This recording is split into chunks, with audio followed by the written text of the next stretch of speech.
Michelle Brown. Thank you, Deputy Presiding Officer, and thank you to the Tory group for bringing this motion.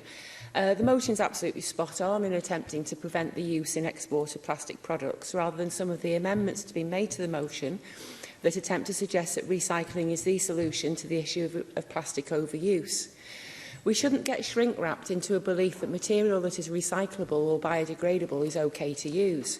In order to biodegrade, material needs air and water, neither of which it gets if it's trapped under tons of other waste in landfill. And recycling itself takes a substantial amount of energy.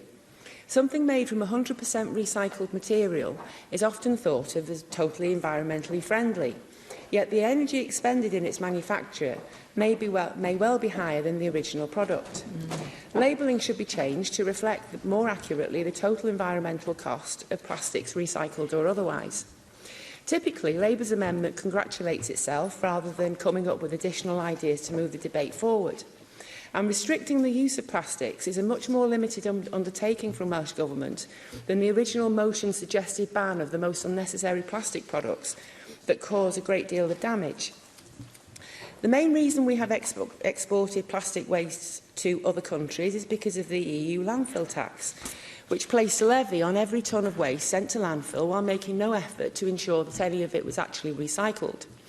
As a result, instead of sending our rubbish to landfill or to our own recycling plants, we sent it to China and other places.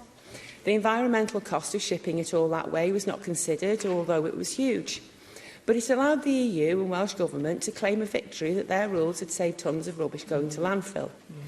Instead, it sits as huge mountains of waste not being recycled and not doing a thing to reduce the demand for creating new plastic. The EU directive has cost the global environment very dear and has, to all intents and purposes, created landfill in China and the like instead. Sensibly, those countries are now starting to tell countries like us to deal with our own rubbish instead of dumping it on them. The EU Landfill Directive is a prime example of exactly the kind of deceitful and damaging virtue signalling that, for the sake of the planet and every living thing on it, Welsh Government and everyone else should avoid.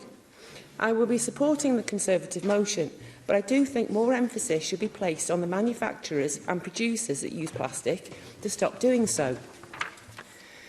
Why should the public and local authorities, funded by public money, pay for the processing of waste that is produced purely and simply to help producers sell their products? Often the consumer has no choice but to accept a lot of plastic that they neither need nor desire. Why should they then have to fund its processing? Perhaps a levy or an obligation should be placed on supermarkets and manufacturers to take back and dispose of the plastic they are happy to dump on consumers. If producers and supermarkets had to take back the waste they create and pay the resulting costs of recycling or disposal, they would think twice before foisting it on consumers in the first place. And why, oh why, does everything have to be made out of plastic? Pretty much anything that can be made out of plastic can be made out of other materials. Materials that could potentially be grown in Wales and provide an additional cash crop for Welsh farmers. Yes, manufacturers sometimes need to protect their products during transit, but they're going way overboard with it.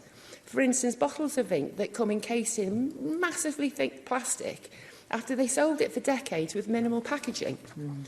Perhaps the Climate Change, Environmental and Rural Affairs Committee could investigate and challenge manufacturers and supermarkets to explain their decisions as to their use of plastics.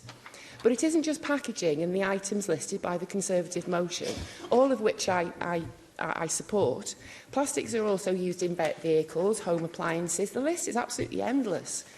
Certain items have an established process to dispose and recycle the plastic components, but governments on both sides of the border and across the globe need to discourage the use of plastic across the board.